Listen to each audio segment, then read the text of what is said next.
कुर्सी पर बैठते ही इतना कमजोर हो जाता है कि कोई और आकर तुरंत उससे वो कुर्सी छीन लेता है। बिल्कुल। और ये कोई मतलब किसी हॉलीवुड फिल्म की कहानी नहीं है। 800 ईस्वी के आसपास ठीक ऐसा ही कुछ उत्तर भारत में हो रहा था। आज की इस गहरी चर्चा में हमारे पास 11 ऐसे बेहद डिटेल्ड दस्तावेज हैं या स्लाइड्स कह लीजिए, जो 800 ईस्वी से लेकर 1857 तक के मध्यकालीन भारतीय इतिहास का पूरा कच्चा चिट्ठा खोलते हैं। और हमारा मिशन आज यही है कि इन 11 दस्तावेजों को हम क्रोनोलॉजी के हिसाब से मतलब क्रमानुसार डिकोड करें। एक भी जरूरी डिटेल छूटेगी नहीं। लेकिन हम यहाँ सिर्फ तारीखें रटने नहीं बैठे हैं। हाँ वही तो, तारीखें तो किताबों में भी मिल जाती हैं। हम ये समझेंगे कि उस वक्त का सिस्टम काम कैसे करता था, सत्ता कैसे चलती थी। सही कहा, क्योंकि इतिहास को हम अक्सर इस चश्मे से देखते हैं कि क्या हुआ, पर जब तक हम ये नहीं समझते कि क्यों और कैसे हुआ, तब तक तस्वीर आधी ही रहती है। कैसे एक छोटा सा प्रशासनिक फैसला आने वाली कई सदियों का नक्शा बदल देता है, ये जानना सच में बहुत दिलचस्प है। तो चलिए उस म्यूजिकल चेयर्स वाले पहले दस्तावेज या पहली स्लाइड से ही शुरू करते हैं। इसमें जिक्र है कन्नौज पर कब्जे के लिए हुए एक त्रिपाठी स्ट्रगल का, यानी त्रिकोणीय संघर्ष। गुर्जर प्रतिहार, राष्ट्रकूट और पाल वंश 100 साल तक लड़े ये लोग। मुझे एक बात समझ नहीं आती कि कन्नौज में आखिर ऐसा क्या खास था। कन्नौज असल में उस वक्त की जियोपॉलिटिक्स का सेंटर ऑफ ग्रेविटी था, ठीक वैसे ही जैसे प्राचीन काल में पाटलिपुत्र हुआ करता था। अच्छा। जो भी कन्नौज को कंट्रोल करता, गंगा की उपजाऊ घाटी और सारे मेन ट्रेड रूट्स पर उसका कब्जा हो जाता। लेकिन इस 100 साल के स्ट्रगल का सबसे बड़ा नुकसान पता है क्या हुआ? क्या? भारत की उत्तरी और पश्चिमी सीमाएं बिल्कुल असुरक्षित हो गईं। एक बहुत बड़ा स्ट्रेटेजिक वैक्यूम पैदा हो गया। और इतिहास गवाह है कि वैक्यूम कभी खाली नहीं रहता। पड़ोसी तो ताक में बैठे ही थे। बिल्कुल, और यहीं से मुस्लिम आक्रमणकारियों का एंट्री पॉइंट बनता है। हाँ, हमारे नोट्स में साफ लिखा है 712 ईस्वी में मोहम्मद बिन कासिम का हमला हुआ। उसके बाद महमूद गजनवी आता है जिसने 17 बार आक्रमण किए। 1026 का सोमनाथ हमला तो सब जानते हैं। हाँ, और गजनवी के दरबार में अल बिरूनी और फिरदौसी जैसे विद्वान भी थे जिन्हें वो अपने साथ लाया था। सही कहा। पर उसके बाद जब मोहम्मद गोरी आता है ना, तो स्ट्रैटेजी पूरी तरह बदली हुई लगती है। तराइन के युद्ध हुए 1191 और 92 में, और फिर 1194 का चंदावर का युद्ध। घोरी युद्ध के बाद वापस नहीं गया। तो मतलब क्या हम कह सकते हैं कि गजनवी का मॉडल हिट एंड रन था और घोरी एक वेंचर कैपिटलिस्ट की तरह यहाँ इन्वेस्ट करने आया था? वाह, ये वेंचर कैपिटलिस्ट वाली एनालॉजी बहुत सटीक है। गजनवी का मेन एम अपने सेंट्रल एशियन एम्पायर को फंड करने के लिए पैसा जुटाना था, पर घोरी समझ गया था कि बार बार आके लूटने से बेहतर है पूरे सिस्टम को ही अक्वायर कर लेना। 1192 में पृथ्वीराज चौहान की हार सिर्फ एक राजा की हार नहीं थी, वो भारत में एक परमानेंट फॉरेन एडमिनिस्ट्रेशन की नींव थी। और यहीं से हमारी दूसरी स्लाइड शुरू होती है। दिल्ली सल्तनत का उदय। 1206 में कुतुबुद्दीन ऐबक ने गुलाम वंश शुरू किया। उसको उसकी उदारता के लिए लाख पक्ष कहते थे, और उसने कुतुब मीनार बनवाना शुरू किया। पर असली फाउंडर तो इल्तुतमिश ही था ना? हाँ, इल्तुतमिश ही था, और उसने 2 बहुत जरूरी काम किए थे। एक तो इक्ता व्यवस्था लागू की, और दूसरा 40 वफादार तुर्क सरदारों का एक ग्रुप बनाया जिसे तुर्काने चहलगानी कहा गया। टंका और जितल की सिक्के भी उसने चलाए। पर एक बात मुझे हमेशा खटकती है, 40 हाईली एम्बिशियस सरदारों को इतनी पावर देना, क्या ये अपने ही पैर पर कुल्हाड़ी मारने जैसा नहीं था? देखिए, इल्तुतमिश उस वक्त कंट्रोल्ड डिसेंट्रलाइजेशन कर रहा था। इक्ता सिस्टम कोई हमेशा के लिए दी गई जागीर नहीं थी। उसने जमीन से लगान वसूलने का हक जरूर दिया, पर वो उन ऑफिसर्स का बार बार ट्रांसफर करता रहता था। अच्छा, ताकि कोई अपनी अलग सरकार ना बना ले। सही पकड़ा। और जहां तक चहलगनी की बात है, उसको एक बफर चाहिए था जो उसको बाकी दुश्मनों से बचाए। पर आपकी आशंका बिल्कुल ठीक है, उसके मरते ही ये चहलगनी किंग मेकर बन गई और सुल्तानों को कठपुतली बना दिया। हाँ, और रजिया सुल्तान जैसी काबिल रूलर को भी इसी चालगनी ने ठीक से राज नहीं करने दिया। वो हिस्ट्री की अकेली महिला सुल्तान थी। पर मुझे लगता है कि इन तुर्क सरदारों ने उनके जेंडर को एक बहाना बना लिया, अपनी पॉलिटिकल इनसिक्योरिटी छिपाने के लिए। बिल्कुल, वो एक महिला को ऑर्डर देते हुए बर्दाश्त नहीं कर पा रहे थे। पर इसके बाद आता है बलबन। उसने तो आते ही इस तुर्काने चाहलगानी का ही सफाया कर दिया। वही तो, बलबन की ब्लड एंड आयरन वाली नीति, और उसने दरबार में वो सिजदा और पायदोस की परंपरा शुरू की, जिसमें सुल्तान को घुटनों पर बैठकर चुमना पड़ता था और खुद को जिल्ले इलाही यानी ईश्वर की परछाई बताया।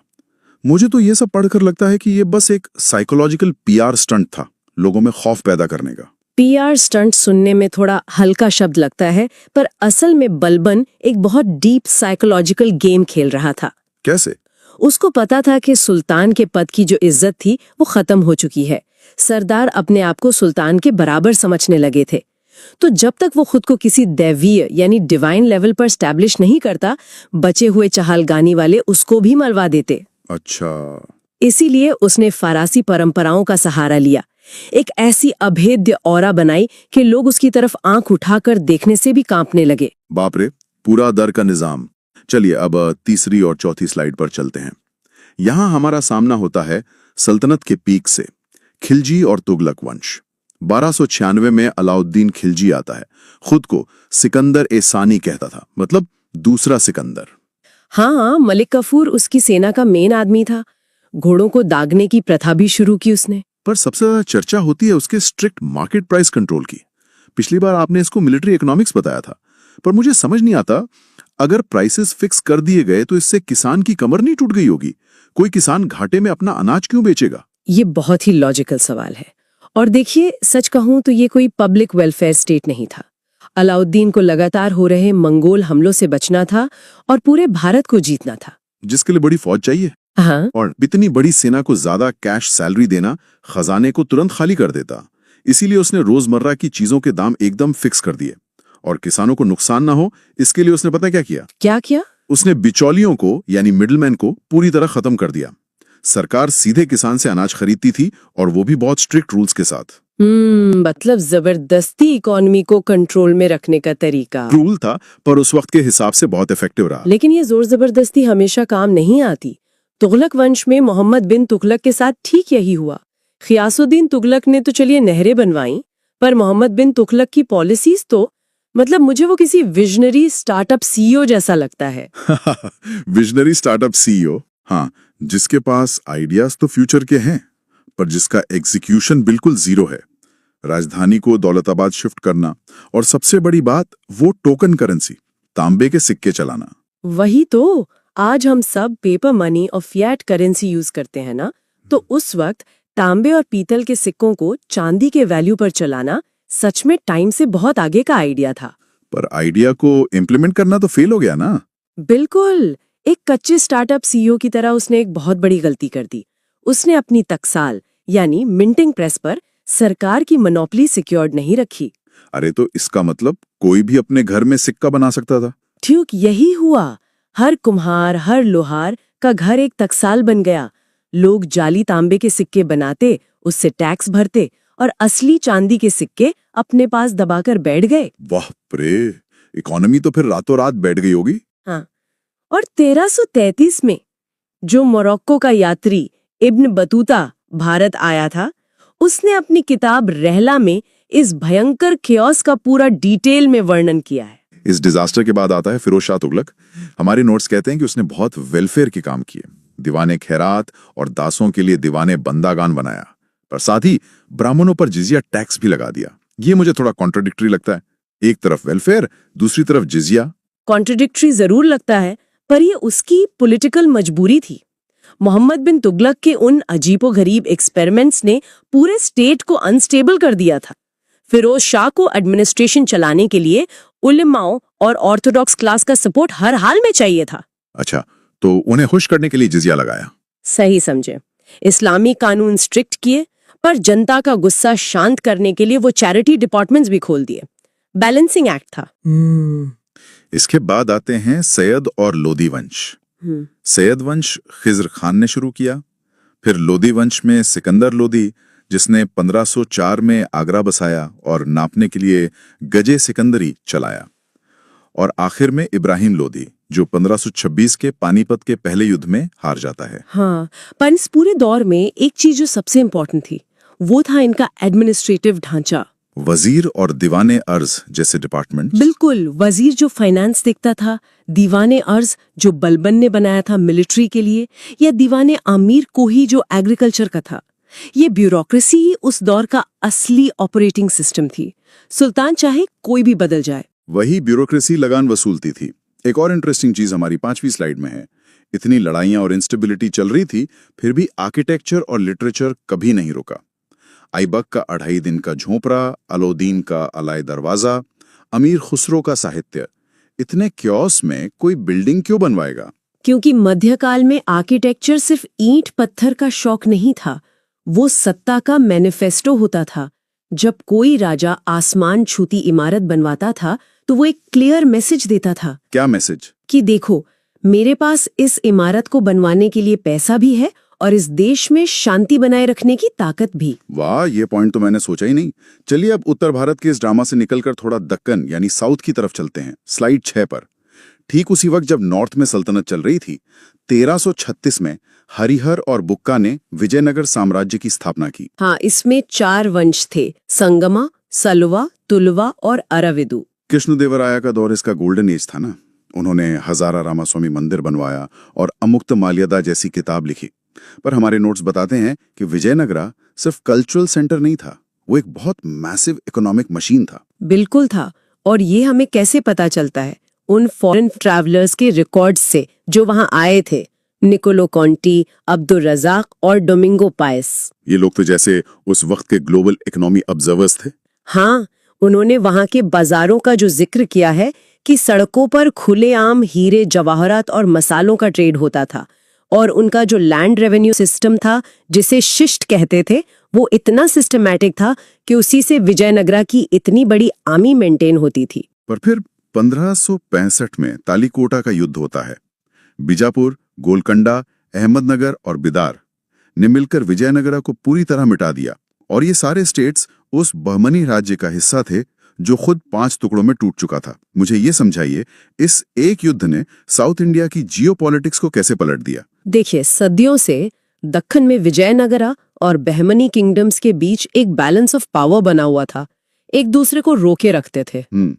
तालीकोटा की युद्ध में विजयनगरा के खत्म होते ही वो बैलेंस पूरी तरह टूट गया। दक्कन के सुल्तान्स बाद में आपस में ही लड़ने लगे और कमजोर हो गए, और इसी वैक्यूम ने पहले मुगलों को और बाद में अंग्रेजों को साउथ में घुसने का रास्ता दे दिया। हिस्ट्री में वैक्यूम सच में बहुत खतरनाक चीज है।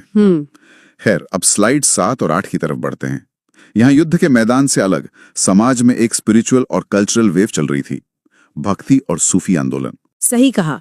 साउथ में एल्वार और नयनार संत थे, शंकराचार्य का अद्वैतवाद और रामानुजाचार्य का विशिष्टाद्वैतवाद फैल रहा था। और दूसरी तरफ सूफी सिलसिले थे, चिश्ती, सोहरावर्दी, कादरी, नक्शबंदी। पर मेरा सवाल यह है कि इस आध्यात्मिक वेव को हम एक स्ट्रिक्टली पॉलिटिकल टाइमलाइन में क्यों इंक्लूड कर रहे हैं? क्योंकि कोई भी बड़ी पॉलिटिकल ताकत एक डीप सोशल आइडेंटिटी के बिना खड़ी नहीं हो सकती। भक्ति संतों ने, खासकर महाराष्ट्र के वारकरी संप्रदाय ने, और सूफी संतों ने जन्म और जाति की ऊंच नीच को ओपनली चैलेंज किया। लोकल भाषाओं में बात करते थे वो। बिल्कुल। और इस कल्चरल अवेकनिंग ने ही वो ग्राउंड बनाया जिस पर आगे चलकर मराठा और सिख जैसी स्ट्रॉन्ग पॉलिटिकल ताकतें खड़ी हुई। अरे वाह, ये बात तो सीधे छत्रपति शिवाजी महाराज पर आकर जुड़ती है। 1665 की पुरंदर की संधि और 1674 में उनका राज्याभिषेक। उनका एडमिनिस्ट्रेशन बड़ा मॉडर्न था, स्वराज, महल, तर्फ। पर मेरा ध्यान उनके अष्टप्रधान पर जाता है, पेशवा, अमात्या वगैरह। क्या ये सच में आज की मॉडर्न कैबिनेट जैसा था या बस पुराने सामंती सिस्टम का नया नाम? नहीं, ये सामंती सिस्टम मतलब फ्यूडल मॉडल से बहुत अलग था। शिवाजी की दूरदृष्टि ये थी कि अष्टप्रधान का कोई भी पद हेरिडिटरी यानी वंशानुगत नहीं था। मतलब आज जो पेशवा है, जरूरी नहीं उसका बेटा ही अगला पेशवा बनेगा। एकदम ठीक। और सबसे बड़ी बात, हर मंत्री सीधे छत्रपति के प्रति जवाबदेह था, और उन्हें जागीरें नहीं, कैश सैलरी मिलती थी। ये कलेक्टिव रिस्पॉन्सिबिलिटी का एक बहुत रिफाइंड वर्जन था। पर आगे चलकर हम देखते हैं कि पेशवाओं के दौर में मराठा साम्राज्य कई ट्रीटीज यानी संधियों में उलझ गया। हमारी लिस्ट में है पुरंदर की दूसरी संधि 1776, सालबाई 1782 और बसेन 1802। अगर मराठे इतने पावरफुल थे तो वो बार बार संधियां क्यों कर रहे थे? यहीं पर ब्रिटिश ईस्ट इंडिया कंपनी की साइकोलॉजिकल डिप्लोमेसी का खेल शुरू होता है।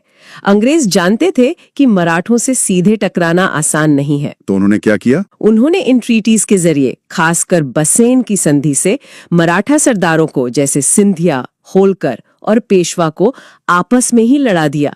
ये बस डिवाइड एंड रूल नहीं था, बल्कि मराठों को उनकी ही पॉलिटिक्स में उलझाकर अंदर से खोखला करने की स्ट्रैटेजी थी। बहुत शातिर दिमाग थे। और इसी वक्त नॉर्थ में, पंजाब में एक और नई शक्ति उभर रही थी, सिख संप्रदाय। हमारे नोट्स में गुरु नानक देव जी से लेकर गुरु गोविंद सिंह जी तक की पूरी जर्नी है। गुरु अंगद जी ने गुरमुखी लिपि शुरू की, गुरु अर्जुन देव जी ने स्वर्ण मंदिर बनवाया और 1699 में खालसा पंथ की स्थापना हुई। मैं इसको सिर्फ धर्म के एंगल से नहीं देखता। मुझे लगता है खालसा पंथ का बनना वहां के पावर डायनेमिक्स को पूरी तरह बदलने वाला डिसीजन था। आप बिल्कुल सही सोच रहे हैं। दिल्ली में मुगल सत्ता और लोकल गवर्नर्स के अत्याचार बहुत बढ़ गए थे। ऐसे में खालसा पंथ का आना एक एगैलिटेरियन और इंडिपेंडेंट आइडेंटिटी बनाने का ऐलान था। गुरमुखी लिपि हो या अपना अलग तीर्थ स्थल, ये सब एक ऐसी मजबूत पहचान बना रहे थे जिसे मुगल कभी दबा नहीं सके। चलिए, अब जब मुगलों का नाम आ ही गया है तो हम अपने सबसे हैवी दस्तावेजों की तरफ आते हैं। स्लाइड 9 और 10। मुगल साम्राज्य। 1526 के पानीपत के युद्ध में बाबर ने इब्राहिम लोधी को हराया, फिर खानवा, चंदेरी और घाघरा जीता। हाँ, और उसके बाद हुमायूं को शेरशाह सूरी ने चौसा और कन्नौज में हराकर बाहर कर दिया था। पर फिर अकबर आता है 1556 से 1605, हल्दी घाटी का युद्ध 1576 में। मुझे बाबर और अकबर के बीच बहुत बड़ा कॉन्ट्रास्ट दिखता है। बाबर एक ग्रेट जनरल था जिसने तोपखाने का यूज किया, पर अकबर तो एक पूरा स्टेट्समैन था। 10 प्रथा खत्म करना, जिजिया हटाना, इबादत खाना, दीने इलाही। क्या अकबर की ये सुलेह कुल की पॉलिसी उसकी पर्सनल उदारता थी या इसके पीछे कोई पॉलिटिकल मास्टर प्लान था? देखिए, पॉलिटिक्स में पर्सनल उदारता से इतने बड़े साम्राज्य नहीं चलते। अकबर ने अपने पिता हुमायूं का हाल देखा था। वो जानता था कि सिर्फ एक छोटी सी फॉरेन एलीट क्लास के दम पर भारत जैसे देश में आप लंबे वक्त तक राज नहीं कर सकते। तो उसने राजपूतों से रिश्ते बनाए। हाँ, राजपूतों से शादियां करना, जिजिया टैक्स हटाना, ये सब मेजॉरिटी पब्लिक और लोकल लीडर्स को मुगल सिस्टम का स्टेक होल्डर बनाने की स्कीम थी। ये एक ब्रिलियंट पॉलिटिकल मास्टर स्ट्रोक था। लेकिन अकबर के बाद जहांगीर, जिसके टाइम में आर्ट फोकस में था, और कैप्टन हॉकिंस और थॉमस रो आए थे। और शाहजहां के बाद मुगलों का एक बहुत बड़ा स्ट्रक्चरल फ्लॉ दिखता है, उत्तराधिकार की युद्ध। सही पकड़ा, वॉर ऑफ सक्सेशन। दारा शिकोहर औरंगजेब के बीच की वो खतरनाक जंगें, धर्मज, सामूगढ़, द्योराई। मुगलों में सबसे बड़े बेटे को राज मिलने का कोई कानून ही नहीं था, हमेशा खून खराबा होता था। क्या ये उनके सिस्टम का फेलियर था या उन्होंने intentionally survival of the fittest वाली अप्रोच रखी थी? ये उनकी सेंट्रल एशियन जड़ों से आता है। चंगेजी और तैमूरी ट्रेडिशन में एम्पायर को सारे भाइयों में बांटने का रिवाज था। अब इंडिया में वो एम्पायर बांट तो नहीं सकते थे, तो एक ही रास्ता था, लड़कर जीतो। बिल्कुल। इसका एक फायदा ये था कि तख्त पर हमेशा एक वॉर टेस्टेड और बहुत ताकतवर राजा बैठता था। लेकिन नुकसान, हर बार पावर ट्रांसफर के वक्त एम्पायर के सबसे बेस्ट जनरल और रिसोर्सेज आपस में ही लड़कर बर्बाद हो जाते थे। और इस सर्वाइवल ऑफ द फिटेस्ट में जीत कर निकलता है औरंगजेब, जिसने आलमगीर का टाइटल लिया और जिजिया फिर से लगा दिया। हमारे नोट्स में यहाँ उनकी मनसबदारी व्यवस्था का बड़ा डिटेल दिया है, जात और सवार। अब इसको अगर आज के कॉर्पोरेट स्ट्रक्चर से कंपेयर करें तो क्या जात किसी ऑफिसर का सैलरी बैंड था और सवार उसका प्रोजेक्ट बजट? अरे वाह, ये एनालॉजी एकदम फिट बैठती है। जात से ये तय होता था कि दरबार में उस ऑफिसर का रैंक क्या होगा और उसकी पर्सनल सैलरी क्या होगी। और सवार ये डिसाइड करता था कि उसे सरकार की तरफ से कितने घोड़े और सैनिक मेंटेन करने हैं। यही मनसबदारी वो ग्लू थी, वो गोंद थी जिसने पूरी मुगल आर्मी और ब्यूरोक्रेसी को जोड़कर रखा था। और इसको फंड करती थी उनकी 10 साला सिस्टम वाली लैंड रेवेन्यू पॉलिसी। पर औरंगजेब के बाद ये गोंद उखड़ने लगी थी। हम अपने आखिरी दस्तावेज यानी 11वीं स्लाइड पर आ गए हैं, मुगलों का पतन। एक तरफ देखिए इन्होंने क्या बिल्डिंग बनवाई है, बाबर की मॉस्क्यू, अकबर का बुलंद दरवाजा, शाहजहां का लाल किला और जामा मस्जिद। और साहित्य में बाबर की तुजुके बाबरी, गुलबदन बेगम की हुमायूंनामा। हाँ, पर इस पूरे आर्ट और कल्चर के पर्दे के पीछे एम्पायर अंदर से सड़ रहा था। लेटर मुगल्स, बहादुर शाह प्रथम से लेकर 1857 के बहादुर शाह जफर तक, ये तो बस नाम के राजा थे। 1739 में नादिर शाह का दिल्ली पर हमला। मैं सोच रहा था, क्या नादिर शाह ने मुगलों को कमजोर किया या उसने सिर्फ दुनिया को बता दिया कि ये पहले से कितने कमजोर हैं? मैं पूरी तरह मानती हूं कि उसने सिर्फ सच्चाई सामने रखी।